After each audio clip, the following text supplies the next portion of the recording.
Hello বন্ধুরা, good afternoon বলতে পারো এখন।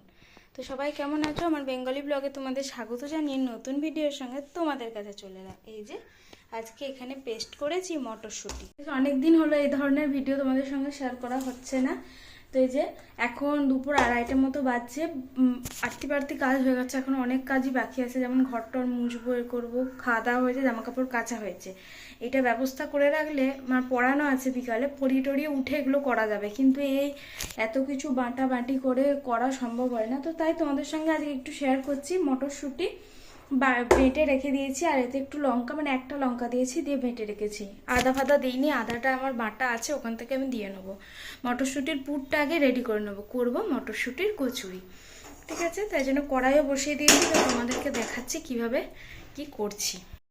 কড়াইয়ে অল্প কিছুটা সাদা তেল দিয়ে দিয়েছি, ভালো করে সাদা তেলটা গরম করে নিতে হবে। এবার এদিকে মটরশুঁটিটা তো পেস্ট করে রেখেছিলাম, এখানে 500 গ্রামের বেশিই ছিল মটরশুঁটি। তেলেতে একটু হিং ফোড়ন দিতে হবে, তার সঙ্গে দিতে হবে কালো জিরে। কালো জিরে হিং ফোড়ন দেওয়ায় ফোড়নটা খুব ভালোভাবে করে নিতে হবে। ফোড়ন ভালোভাবে হয়ে গেলে তবে এবার দিতে হবে মটরশুঁটির পেস্টটা। এই যে ফোড়নটা খুব ভালোভাবে হয়ে গেছে, এবার মটরশুঁটিটা যেটা পেস্ট করে রেখেছি সেটা দেব। হ্যাঁ, এখানে দিয়েছি আদা বাটা। আদাটা আলাদা করে একটু বাটা ছিল বলে আমি আর ওটার সঙ্গে আদা বাটিনি, আলাদা করেই আদাটা দিলাম। 1 চামচ মতো আদা বাটা দিয়েছি।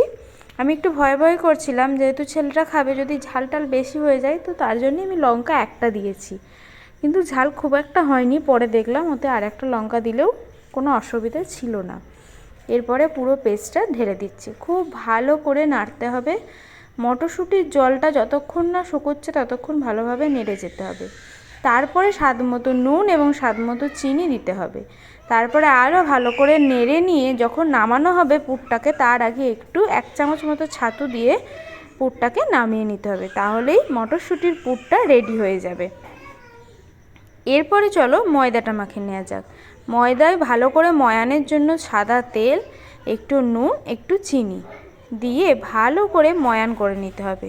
ময়ানটা যতক্ষণ না কতক্ষণ হবে সেটা বোঝা যাবে কিভাবে না, ময়দাটা যখন মুঠো হয়ে যাবে, দেখবো আমরা ময়দাটা ময়ান দেওয়ার পরে দেখবো ময়দাটাকে মুঠো করে, যখন মুঠো হয়ে যাচ্ছে দেখবো ভাঙছে না মুঠোটা, তাহলে বুঝবো আমরা ময়ান হয়ে গেছে। এই অবস্থায় আমরা ময়দাটাকে মাখবো কিসে? আমি গরম জলেই ময়দাটা মেখেছি। গরম জলে ময়দা মাখলে ময়দার টেক্সচার খুব ভালো হয়, এবং লুচি বলো, পরোটা বলো, বা রুটিও বলো, যেটাই বলো না কেন সেটা খুব ভালো হয়। তো সেই মতনই আমি এই যে ময়ামটা খুব সুন্দরভাবে হয়েছে, তারপরে আমি গরম জল করে ময়দাটাকে মাখছি। আগে মেখে নিই চলো, তারপরে আবার আসছি। অল্প অল্প করে জল দেব আর মেখে নেব। এই যে ময়দার ডোটা পুরোপুরিভাবে রেডি হয়ে গেছে। এরপরে বেলা আর ভাজার পালা। এইটা করে রেখে দিয়ে আমি প্রায় 3-4 ঘন্টা রেস্টে রেখেছিলাম।